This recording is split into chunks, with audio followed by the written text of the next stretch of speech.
ইসলামপুর বাস টার্মিনাসে পৌরসভার নির্মীয়মান ভবনের দোতলা থেকে এক অজ্ঞাত পরিচয় ব্যক্তির মৃত্যু।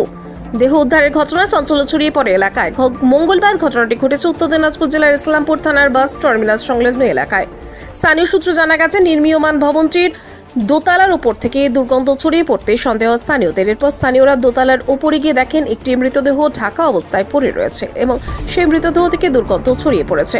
খবর পেয়ে ঘটনাস্থলে পৌঁছে ইসলামপুর থানার পুলিশ মৃতদেহটি উদ্ধার করে ময়নাতদন্তের জন্য ইসলামপুর মহকুমা হাসপাতালে পাঠিয়েছে।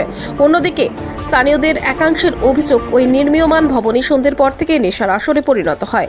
অভিযোগ পেয়ে মাঝে মধ্যেই পুলিশ সেখানে অভিযান চালায়, তবে নিয়মিত সে ভবনে নজরদারি রাখার জন্য প্রশাসনের কাছে অনুরোধ জানিয়েছে স্থানীয়রা। প্রগতি নার্সিং কলেজ অ্যান্ড স্কুল। এখানে শিক্ষা মানে কেবল ডিগ্রি নয়, এখানে শেখানো হয় মানবতার পাঠ। 3 বছরের জিএনএম কোর্স এবং 4 বছরের বিএসসি নার্সিং। আধুনিক ট্রেনিং, অভিজ্ঞ গাইডেন্স, 100% প্লেসমেন্ট, সবই একই ছাদের নিচে। ঠিকানা রানীডাঙ্গা, কালারাম, শিলিগুড়ি। প্রগতি নার্সিং কলেজ অ্যান্ড স্কুল, শিক্ষা সেবা সাফল্যের প্রতিশ্রুতি। আমাকে উপর থেকে ফোন করলো থানা থেকে, বাস স্ট্যান্ডের উপরে একটা বডি মোড় পড়ে আছে।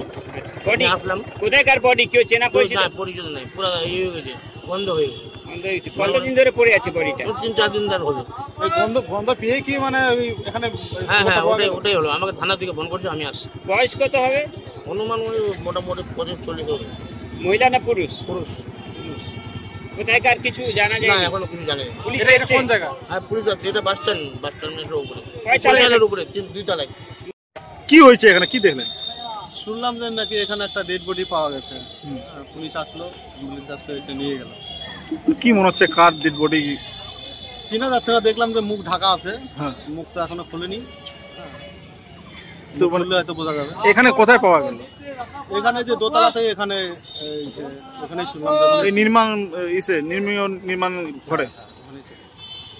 মানে এখানে কি নিয়মিত কি থাকে কি মানে এখানে? দেখেন, আমাদের একটা শেল্টার ফর হোমলেস আছে, যেটা আশ্রয় বলে পরিচিত। আমরা প্রতি মাসে নাইট সার্ভে আসি। তো নাইট সার্ভে যখন আসি তখন দেখি এখানে অনেক লোক মানে নেশাগ্রস্ত হয়ে এখানে শুয়ে থাকে। তো এই নেশাগ্রস্ত করে এইভাবে ঘুমায় থাকে, কোথাও কি পুলিশের নজরদারি অভাব রয়েছে? অবশ্যই পুলিশের কাছে আমরা যখন ইনফরমেশন করে পুলিশ আসে, পুলিশ এসে এগুলোকে তাড়িয়ে দেয় বা আমরা নিজেরাও তাড়িয়ে দিই।